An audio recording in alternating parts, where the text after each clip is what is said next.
Hola a todas, hola a todos, gracias por escucharnos. Esta es la Estación Totuaba, un espacio de encuentro para conversar y analizar sobre los temas más sexys de la coyuntura. Hoy hablaremos de desigualdad, sobre ciudades, sobre historia, sobre México y particularmente sobre Guadalajara. Detengámonos un momento y pensemos sobre esto. ¿Cuánto de nuestro pasado colonial sigue acompañándonos hasta el día de hoy? ¿Cuánta desigualdad de la que actualmente estamos padeciendo tiene su origen en la conquista, en la Nueva España? Quédense que esto se pondrá interesante. Quien les habla es Rubén Recendis. Bienvenidos, boleto gratis para nuestro destino, Estación Totuaba, comienza ya. Radio Mano Papachango.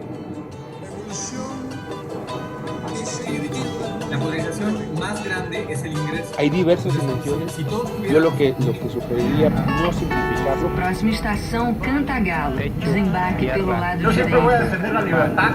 Salud y Es uno de los derechos que no es absoluto. democracia, libertad. Es una matraca a levantar los discursos que precisamente han sido dominantes. No morirá la flor de la palabra.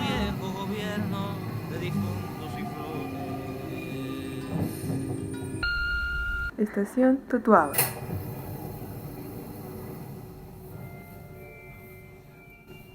La historia no es historia, la historia es presente, camina con nosotros, la vivimos, nos acompaña.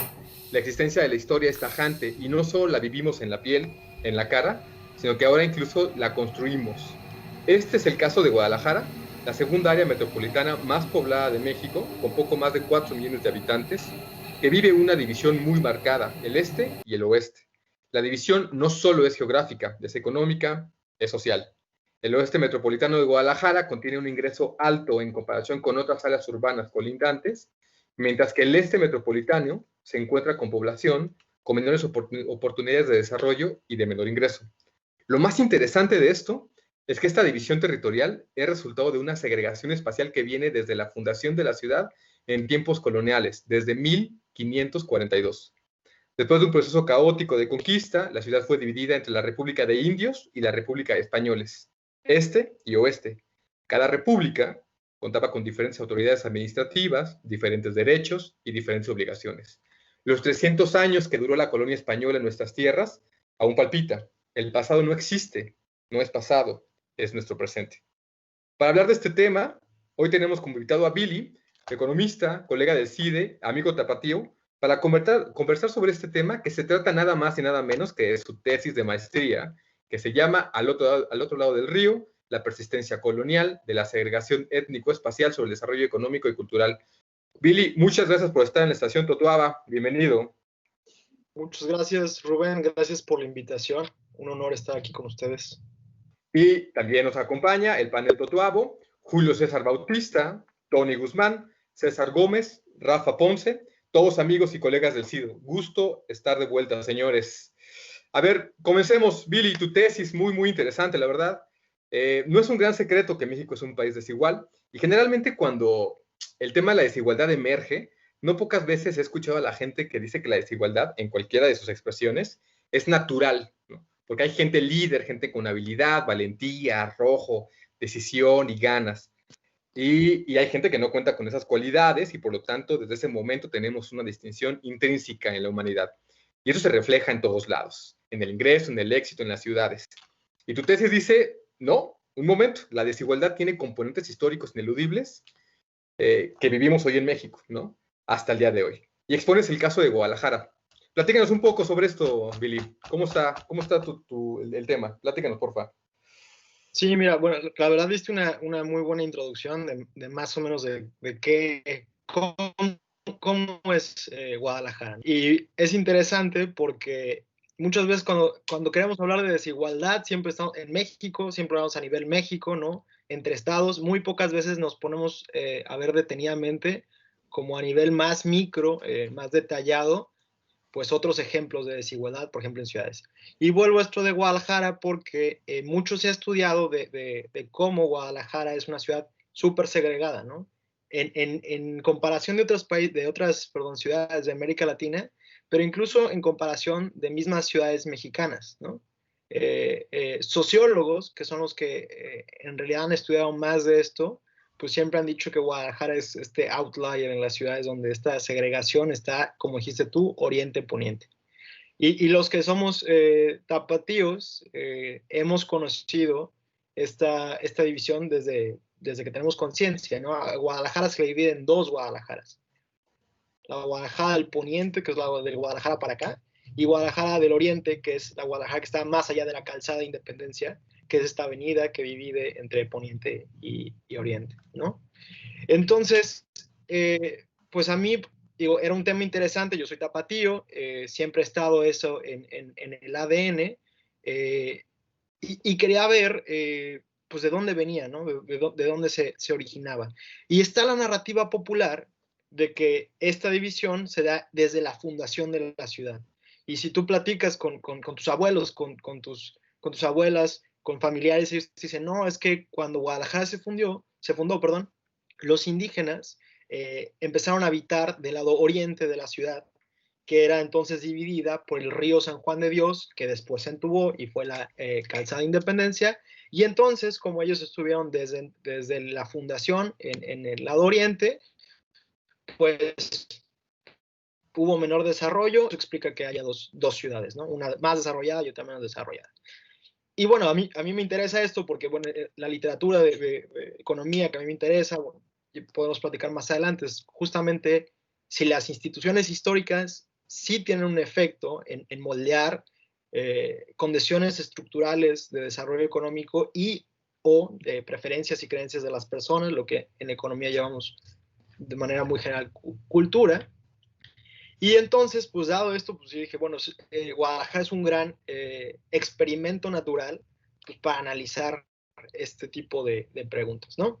Y entonces, bueno, lo que hice yo fue, con datos históricos, primero mapear dónde habían estado esto que tú llamabas, Rubén, las repúblicas de indios y repúblicas de españoles, que solamente como una anotación, cuando Guadalajara se funda en 1542, es una república de españoles la que se funda, que está hacia, digamos, el lado poniente del río San Juan de Dios, pero se fundan dos repúblicas de indios.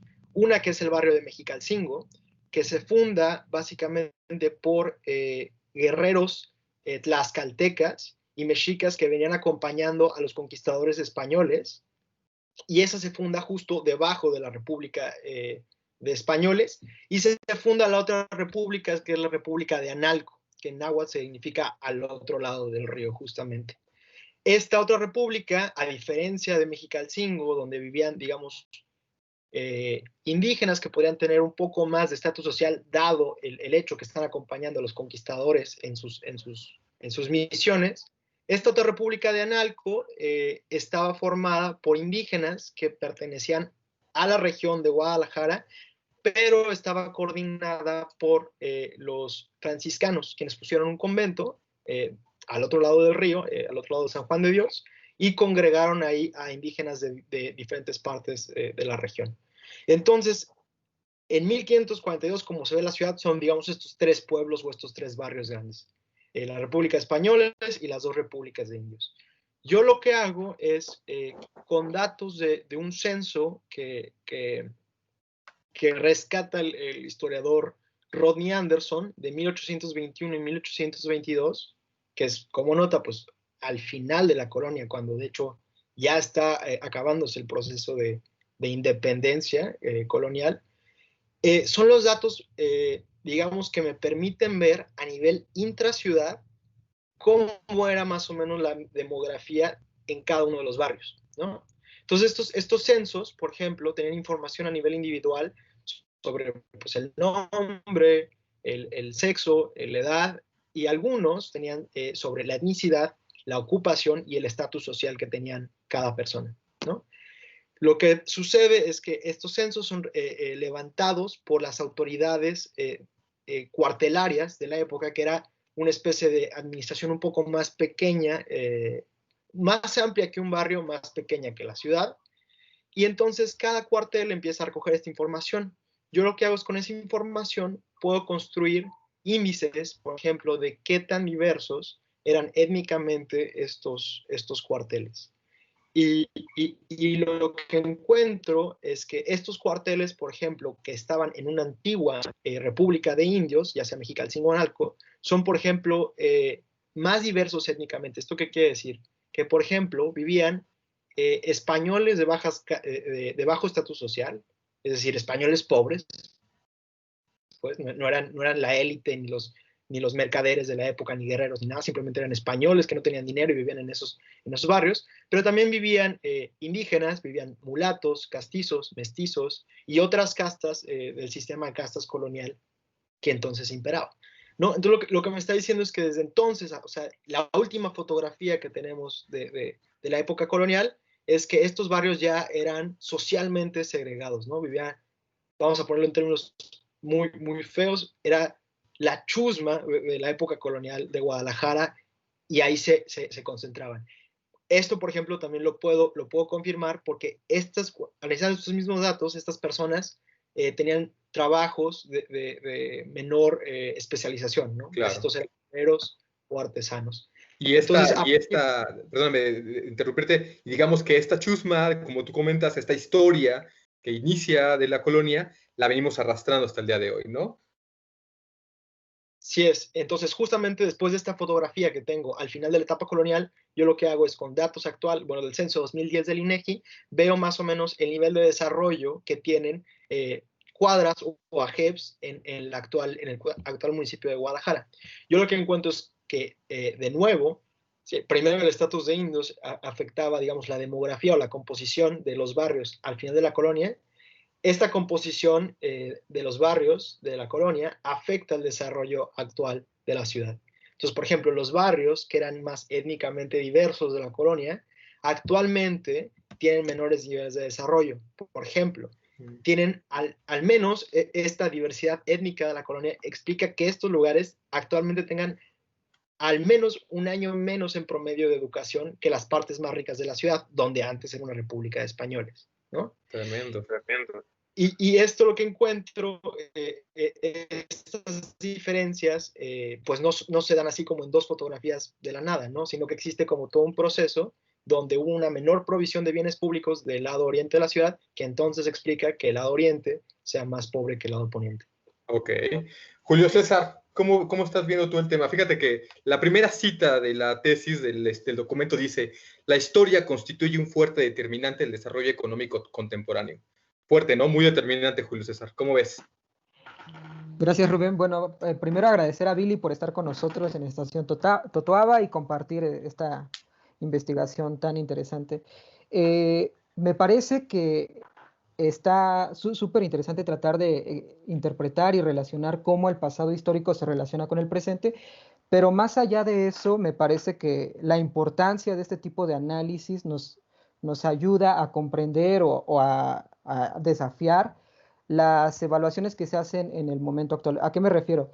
Por ejemplo, tenemos un pasado histórico que menciona Billy, que pues da una respuesta de la situación social de la cultura ahí en Guadalajara, pero el problema es que ya no estamos en esos tiempos coloniales. Digo, ya llevamos, bien menciona Billy, 200 años entre el inicio de ese periodo y la época actual. Entonces, a mí me entra la duda de cuál sería el papel de los gobiernos, y creo que hay dos puntos fundamentales para los que se puede utilizar esta evidencia empírica. Uno es para ver si la democracia realmente ha sido representativa en Guadalajara y en cualquier otra ciudad, y otro, el papel que han jugado las políticas sociales en el desarrollo y en la disminución de la discriminación y la desigualdad social. Creo que este aporte que hace Billy nos ayuda muy bien a revisar y a ser más críticos en torno a dónde estamos parados en este momento en cuestiones democráticas y qué es lo que realmente está pasando con la política social que implementan los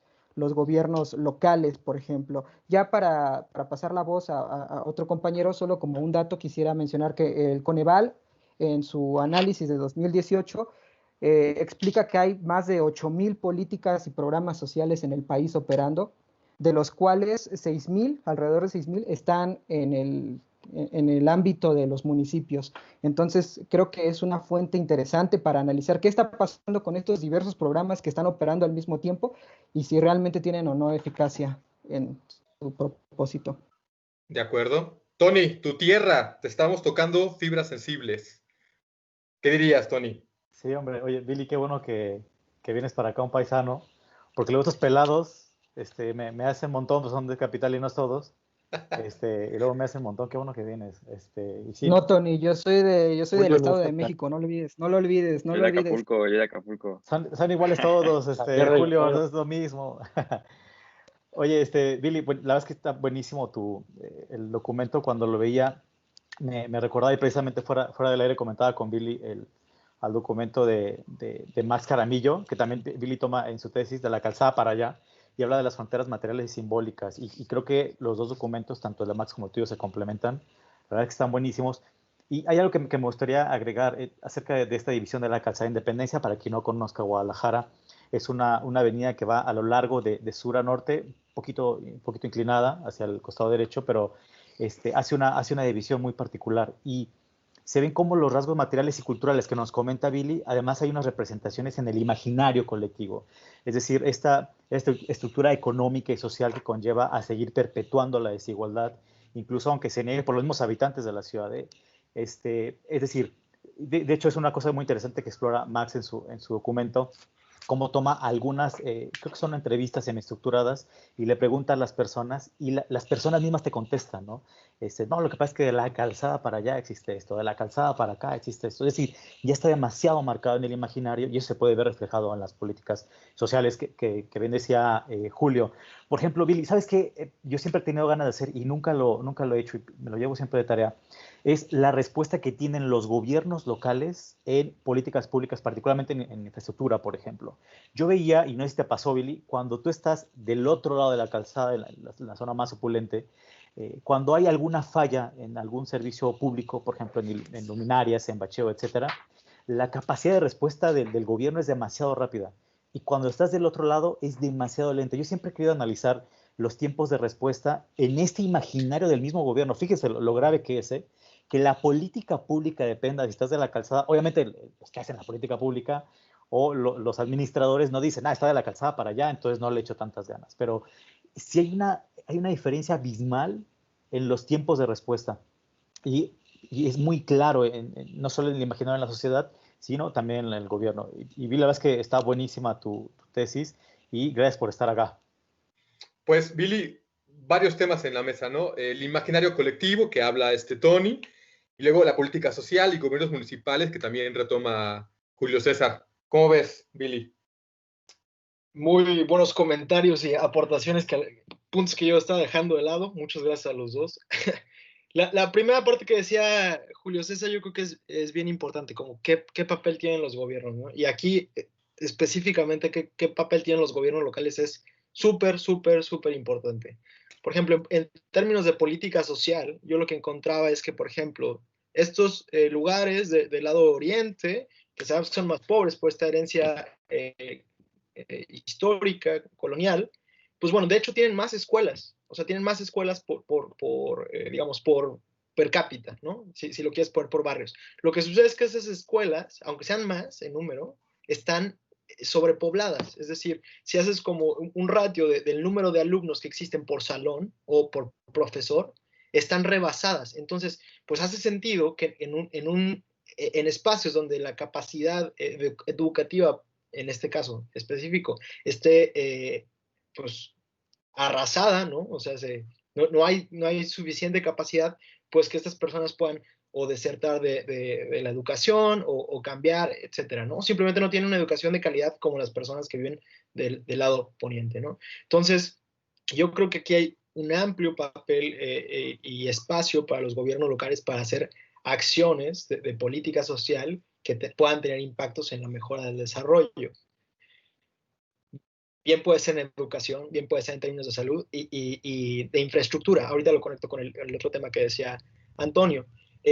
Sobre lo que comentaba también Julio César de la representatividad democrática, bueno, en eso no puedo tener muchos datos, es muy difícil, pero no sería sorpresa saber que la mayor parte de los representantes populares en el gobierno municipal y en el Estado, evidentemente son personas, políticos, empresarios, académicos, que son parte de las familias que nacemos del lado poniente de la ciudad. O sea, hay una poca representación de la gente que viene del lado oriente. Y una cosa muy interesante que también encuentro en el documento es, por ejemplo, en la elección de 2015, que fue esta elección local muy importante, donde participó Wikipolítica, la primera vez que salía Pedro Kumamoto, etcétera.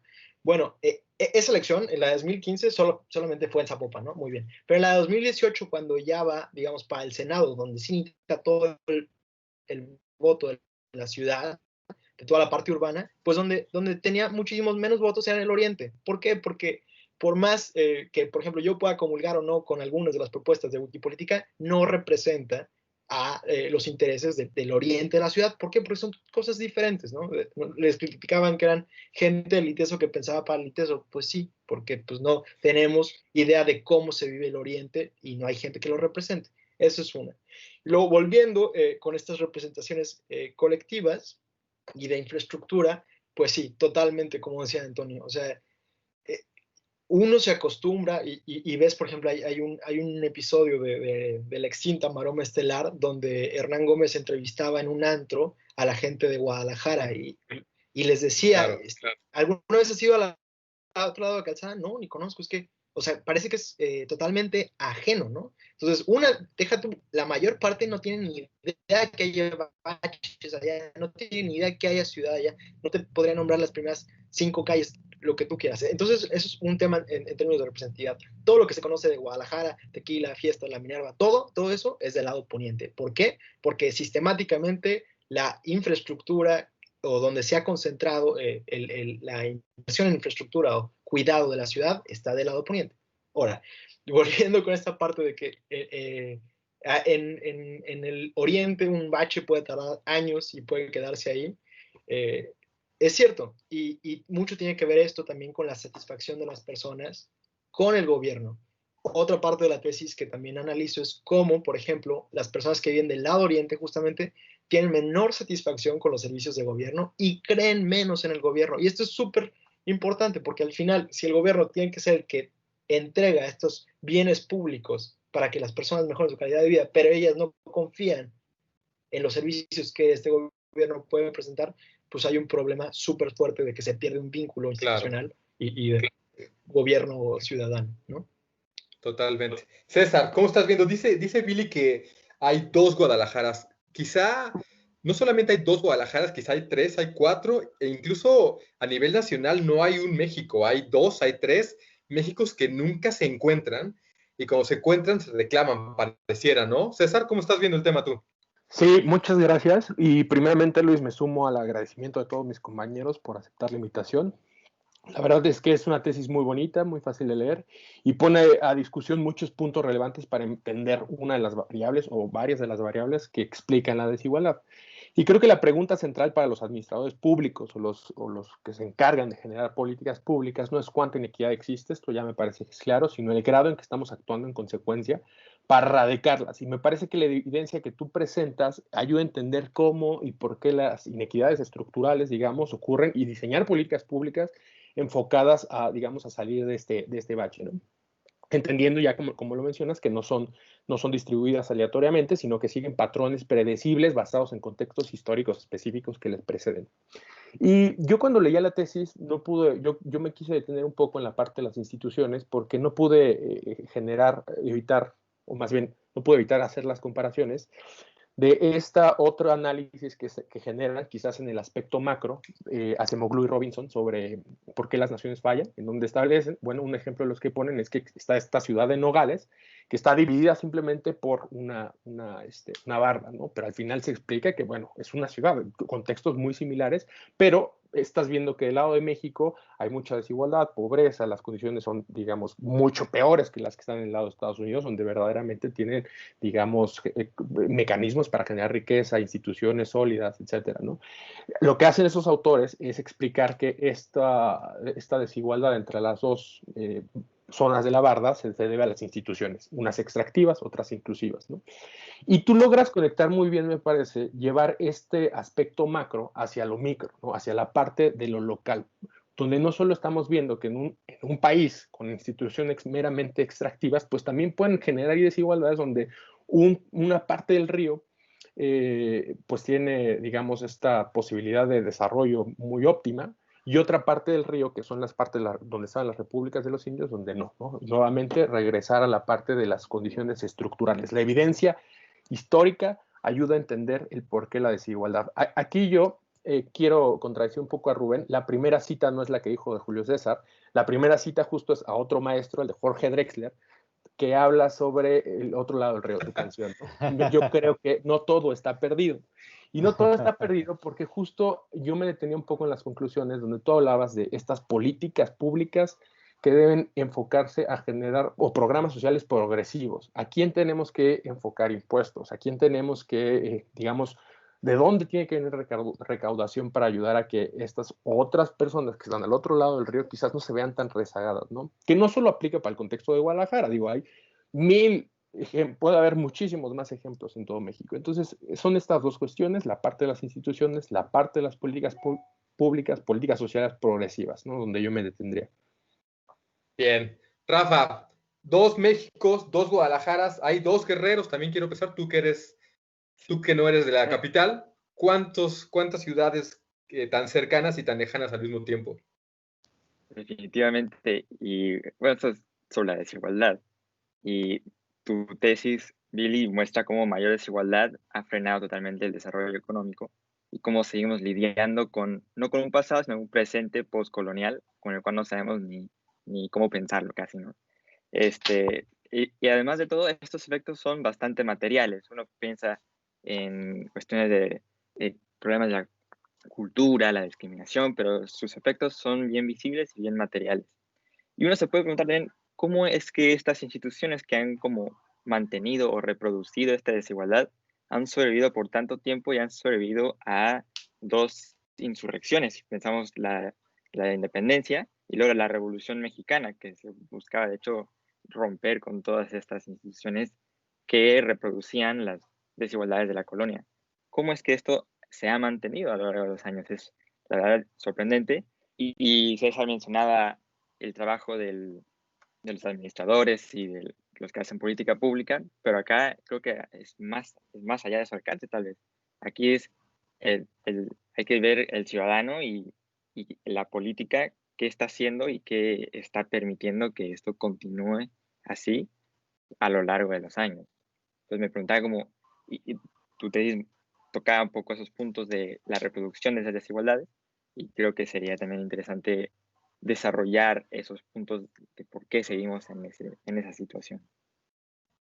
De acuerdo. Billy, ¿cómo ves? Políticas públicas progresivas, dice César, plantea, y de repente Rafa dice, pues quizá y esto sea más allá del alcance, porque eso es histórico, no es con dolo, pues, pareciera que está inserto, nos lo han taladrado, pareciera, ¿no?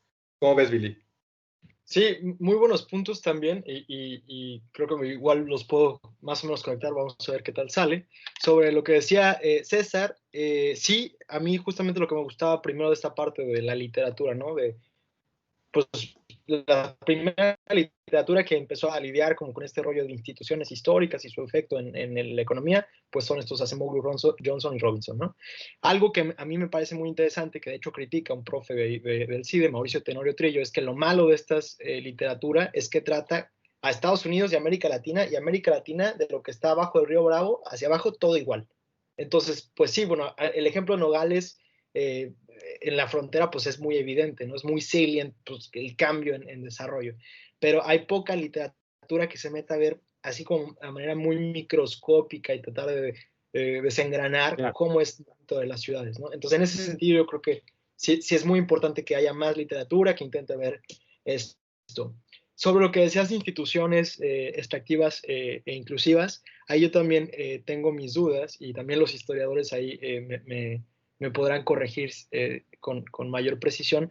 El problema cuando uno trata de este tipo de cosas es que sabíamos que eran 2 instituciones diferentes. O sea, las repúblicas de indios y repúblicas españolas sí eran instituciones porque se levantaron en la ley de las Indias en 1538, los puso la corona, y pues ni modo. Colonias van a separarse entre españoles e indígenas, ¿no? Pero no podemos decir que sean extractivas o inclusivas como así con una facilidad, porque en realidad, por ejemplo, las repúblicas de indios que tenían, hacían que las comunidades indígenas vivieran alejadas de los españoles, que de alguna forma evitaba que pudieran ser abusados en vivir en servidumbre. Eso es una. Les daba derechos de decisiones sobre, por ejemplo, algunas cosas de tierras y sus propias formas de gobierno dentro de la República de Indios. Por otro lado, también era más fácil para el gobierno español, si los tenían concentrados de todos los indígenas, recabarles impuestos de ellos, ¿no? Entonces, pues no me quedan, a mí, bueno, por lo menos me es un poco difícil decir si eran más extractivas o más inclusivas o lo que sea. La realidad es que eran diferentes, y en esa diferenciación yo creo que lo que importa es que los intereses de las repúblicas de españoles siempre predominaron. Y volviendo con lo que decía Julio César, entonces si los intereses de las personas que vivían de ese lado eran los más importantes, pues era predecible o es predecible o entendible porque los bienes públicos y la inversión importante en estos se haya concentrado de un lado de la ciudad. Entonces, creo que no tiene que ver tanto con el hecho de que sí extraían o no extraían estas instituciones, simplemente a quienes representaban y a quienes no, y eso en el largo plazo como acabó afectando la composición de la ciudad. Antes de pasar a la parte de la política pública, que es con lo que me gustaría cerrar, que es muy importante y escuchar a lo mejor sus comentarios, la pregunta de Rafael de por qué persiste esto después de, bueno, la independencia y después de la revolución, y yo vengo aquí con el comentario poco popular que en realidad las transformaciones, sea la primera, la tercera, la cuarta, la quinta y las que vengan, en México no sirven para cambiar las realidades, que es que las élites simplemente se cambian unas a las otras. Y en realidad eso es lo que pasaba desde la colonia. Llegaron los españoles y quitaron a la élite azteca, mal dicho, bueno, mexica, perdón, quitaron a la élite y llegaron ellos. Pues a lo mejor en la independencia, pues quitaron a la élite española y llegaron los criollos. En la revolución quitaron a la élite porfirista y llegaron los sonorenses.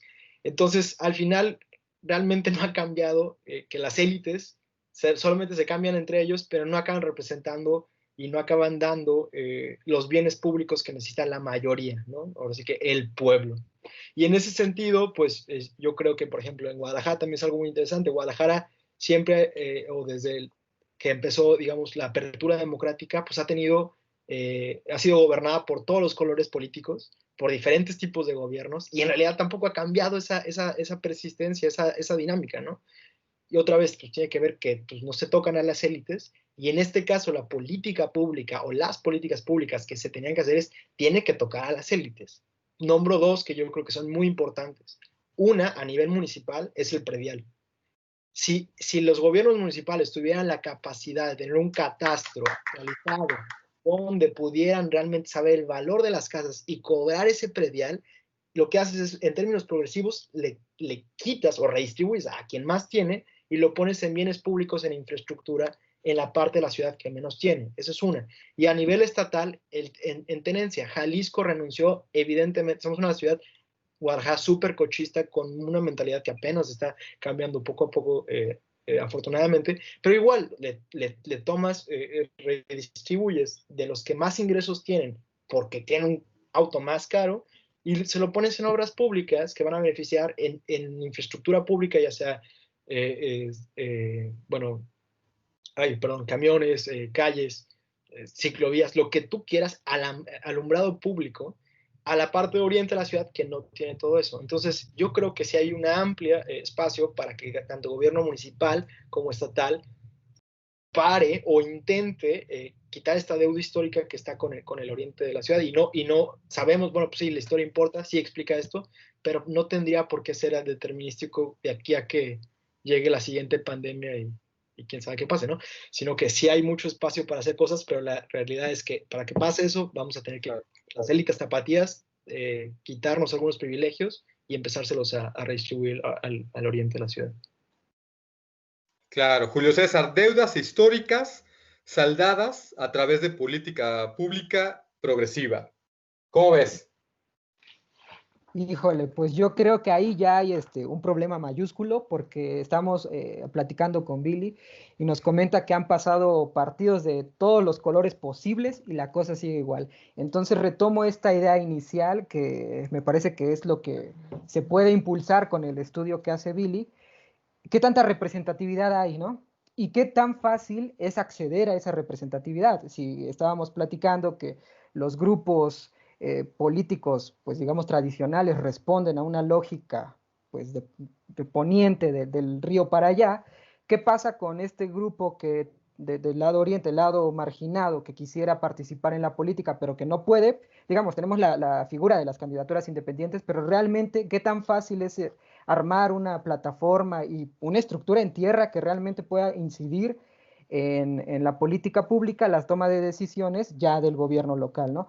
Y sobre esto, pues me parece súper importante hablar de la inercia administrativa, como mencionaba Billy, pues, y también como bien refería Tony en la velocidad de la atención de los servicios públicos, como de cierto lado pareciera que se atienden carencias, ¿no? Tapar pequeños baches de necesidad, digamos, voy a poner un ejemplo, digamos, entregar becas, pero no reformar el sistema educativo, no ampliar la infraestructura para escuelas, tal vez. Y entonces estamos viendo una administración pública que se orienta más hacia las carencias y no hacia otorgar derechos y hacerlos efectivos, ¿no? Entonces me parece que el gran problema tiene que ver, y me gustaría cerrar con esto, el gran problema, y tal vez Billy, que ha estudiado un poquito más esto, nos pudiera aclarar, ¿qué tanto se esperaría de la transformación geográfica y demográfica de Guadalajara, teniendo en cuenta la transición laboral que vamos a enfrentar en los próximos años, ¿no? Es decir, la automatización de algunos trabajos, y qué va a pasar con estas personas que viven del otro lado del río, que pues no tienen la educación, digamos, suficiente desde la colonia, como bien se explica en esta tesis, pues no hay una diversificación laboral y que prácticamente lo único que pueden aportar es el esfuerzo físico para trabajar, ¿no? ¿A qué nos enfrentaríamos de no hacer caso a este jalón de orejas que bien dibuja Billy en su tesis, ¿no? Bien. Tony, tu tierra, deudas históricas saldadas con política social progresiva. En tu tierra. ¿Qué te parece? Híjole, yo qué más quisiera, pero la verdad es que sí, algo que he visto de Guadalajara es que sí, las élites, de hecho, precisamente justo como comenta Billy, siempre ha sido una constante lucha en las élites. Y de hecho me recordó, ahorita que hablaba Billy acerca de las élites, me recordó de una frase que leí acerca de que después del hervor después del hervor de una revolución, siempre queda la nata de una nueva burocracia, ¿no? Y tal pareciera que los ciudadanos no hemos accedido no digo al poder, pero sí por lo menos a cierta incidencia en políticas públicas. Habló, por ejemplo, del predial. Rubén y yo siempre hemos hablado acerca del predial, cómo los políticos no se quieren aventar el trompo a la uña de cobrar el predial. Y precisamente uno de los trabajos que había tenido con Ana Díaz, precisamente para el gobierno, fue precisamente acerca del análisis del predial. Le parece que no todos los gobiernos locales, no solo en Guadalajara, sino en el país, no quieren entrarle porque es un tema político complicado, ¿eh? No se quieren aventar la bronca. Ahora, fíjate, hay una frase que me gusta mucho que utiliza Max en su trabajo, que es él dice, habitar es una lucha por la apropiación del espacio, así como el derecho de hacer uso de este espacio libremente. Y yo me preguntaba, pero ¿qué tipo de espacio es un ambiente óptimo, seguro, donde la población puede tener acceso a bienes públicos de calidad? Y la verdad es que me pasaban muchas cosas. Y justo ahorita que hablaba Billy, también fíjate que siempre he tenido esta discusión, que ya ha sido abordada en años anteriores, cada vez más, para aquellos que son más pragmáticos y que nos quieren pasar la factura, ¿no? De que la desigualdad es natural y aluden a la meritocracia y al chaleganismo y lo que pasa es que son pobres porque quieren, etcétera. Se ha ido demostrando a través de trabajos macro, como bien puede ser de Piketty, de Esquivel, acerca de la desigualdad, o en trabajos muy micro, como este que hace Billy, acerca de que la desigualdad también ocasiona menos crecimiento económico y menor desarrollo. Es decir, incluso para esa gente pragmática, debería poner atención en ese tipo de trabajos para analizar y ver que no les conviene tener menor desarrollo en cualquier tipo de zona. Entonces, yo creo que es un foco importantísimo que pone Billy en su trabajo y que podemos seguir explorando en la política en la capital de Jalisco. Y Billy, pues nos queda la chamba de incidir en las políticas públicas, que estemos acá en Guadalajara o estemos fuera estudiando. La verdad es que tenemos que tener la incidencia y es la tarea que nos llevamos, ¿no?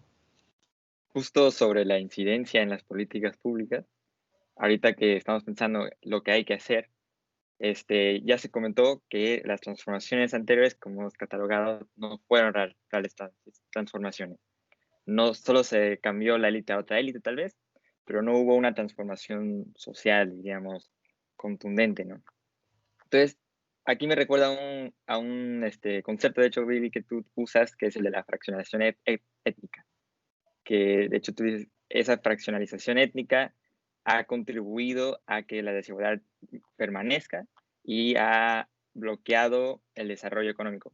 Cuando, de hecho, uno piensa en diversidad y ahorita, cuando se habla de diversidad, se habla como eso va a dar mayor crecimiento económico, ¿no? Con el tema de migración, por ejemplo. Entonces yo me preguntaba si esta fraccionalización étnica no será tal vez un componente que ha permitido que estas poblaciones marginadas en el este de Guadalajara no se hayan podido unir, hacer grupos, movilizarse políticamente y exigirle, hacerle presión o mismo cambiar esas élites que hasta la fecha siguen reproduciendo las mismas cosas. Hablamos de incidir en las políticas públicas, pero bueno, eso va a requerir un trabajo político que al parecer va a ser de un esfuerzo enorme para poder sacar a estas élites que han estado ya cientos de años reproduciendo el mismo problema, ¿no? No sé si estoy usando ese concepto bien, tal vez lo estoy reutilizando, pero ¿por qué políticamente no hemos podido hacer nada? Sí, y Claro. justo es curioso lo que menciona Rafa, esta parte de, pues tenemos que partes de las soluciones o elementos que podemos considerar para soluciones son estos impuestos a la tenencia, al pedregal, pero siempre hay una disputa entre el poner impuestos y la élite política que pues resulta impopular, al menos para poner impuestos. Yo a lo que lo sumaría a los que ya has mencionado, quizás también el impuesto a la herencia como una alternativa que también podría ser paliar la desigualdad. Pero mi intervención también va alineada a contextualizar las cosas, porque no podemos, digamos, desprendernos que también estamos en una época de COVID, en donde las desigualdades parece que se exacerban. El Coneval, otras instituciones como el Equidad han hablado de cuánto va a aumentar la pobreza extrema en México, que las cantidades son enormes. Y sin duda aquí también, o sobre todo en Jalisco, en Guadalajara, el problema está igualmente grave, ¿no? En una parte del río donde las personas se pueden quedar claramente en casa y otra parte donde pues simplemente tienen que ganar el día a día, las oportunidades, el dinero, el cómo mantener a la familia y sobre todo tienen un gobierno con Enrique Alfaro que pues es muy, al menos muy estricto en ese sentido de quédate en casa, o al menos lo fue, no puedes salir, no puedes abrir tu negocio, no puedes tomar acciones para que vayan en contra a lo que él denominó el quédate en casa, ¿no? Y que pues no terminan o continúan reforzando estos patrones que hacen que la desigualdad perdure, ¿no? Entonces por ahí iría mi intervención, iniciar. Bien. Billy, pues tu tesis levantó bastante polémica, bastante polvareda. ¿Cómo ves tus últimas palabras, conclusiones? ¿Qué dirías? Sí, mira, como comentarios finales, creo que también algo que dijo Rafa, que ahí lo dejé de lado, pero creo que es importante, es esto de la diversidad y fraccionalización étnica. Algo que es muy interesante es que, pues sí, lo que yo encuentro es que la diversidad o fraccionalización étnica de la colonia es lo que explica el menor desarrollo. Y la argumentación teórica que hay en economía es que, pues simplemente si tienes más etnias de diferentes grupos y cada uno se identifica como parte de ese grupo, hay mayor conflicto y ese mayor conflicto hace más difícil que se lleguen a acuerdos y se provean bienes públicos, etcétera, etcétera. A mí lo que me parece todavía más interesante es que, pues en realidad en México no es que reconozcamos la diversidad étnica ni racial. O sea, se acabó la colonia, ya todos somos mexicanos. Y llegó la revolución y todos somos hijos del nacionalismo revolucionario. Entonces lo interesante es que de hecho esa persistencia pasó de una ley que definía en términos étnico-raciales, se acabó la ley, se quedó en el territorio, en el suelo, y persistió en la desigualdad actual, y esa desigualdad actual ahora afecta, digamos, los mecanismos de representación democrática que podrían, pues, justamente tratar de contrarrestar esa desigualdad. Entonces, nomás ahí como una nota, no es que ahorita no haya más fraccionalización étnica, pues no sabemos, o sea, en realidad hay muy pocos indígenas habitando en la zona metropolitana de Guadalajara y no sabemos de qué etnias ni tanto, sino pues en realidad todos somos tapatíos, ¿no? Nada más que nos nacimos en el poniente y el oriente y de ahí se da. Y sobre, bueno, justamente de lo que viene, ¿no? Preguntaba Julio César sobre la automatización. La verdad yo no sé, o sea, es más fácil ver la historia y ver qué pasó que el futuro, ¿no? Lo que sí sé, y también con lo que decía César, es que en este contexto de COVID y en el contexto futuro, el que venga, la realidad es que lo único que va a pasar es que la desigualdad parece que se va a acrecentar. Si no hay política pública otra vez que empiece a mitigar estas diferencias estructurales, ni siquiera estamos hablando a nivel individual, no estamos hablando de transferencias directas, estamos hablando de un entorno básico que permita que los que viven en el oriente de la ciudad aumenten su calidad de vida. Y esto tiene que ver a lo mejor, por ejemplo, que hagan menos tiempo a sus trabajos, que tengan mayor seguridad, que tengan mayor acceso a una clínica de salud en caso que la necesiten, que sus hijos puedan acceder a una educación básica de calidad sin que esté abarrotada en un salón.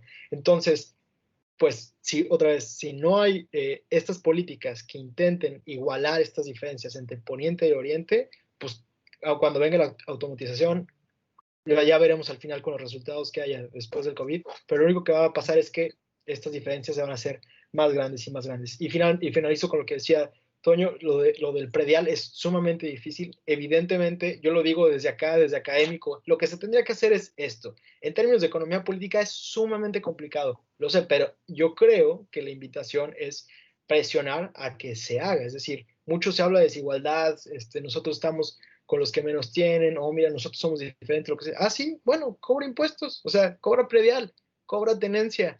O sea, bueno, sí, no que lo vayan a hacer, pero por lo menos sí creo que los ciudadanos, la academia, empezamos a decir, bueno, pues es que aquí está una solución que no está tan difícil.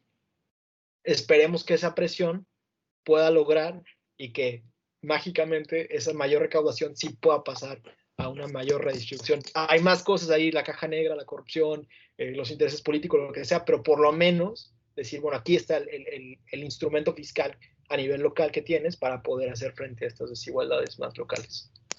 Pasar del discurso Totalmente. a la acción. Bueno, pues, totalmente. Predial y tenencia como herramientas de distribución. Me gusta personalmente, me convence, me enamora. Pues la desigualdad no termina aquí, obviamente, pero nuestro tiempo ya acabó. Muchas gracias por estar con nosotros, Billy. Muchísimas gracias, muy interesante.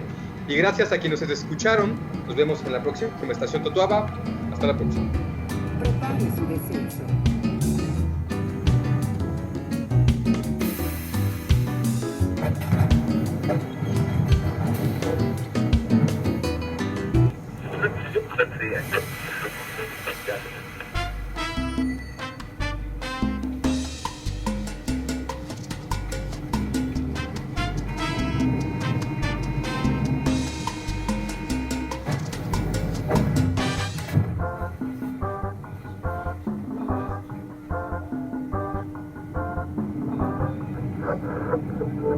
Ya ganamos.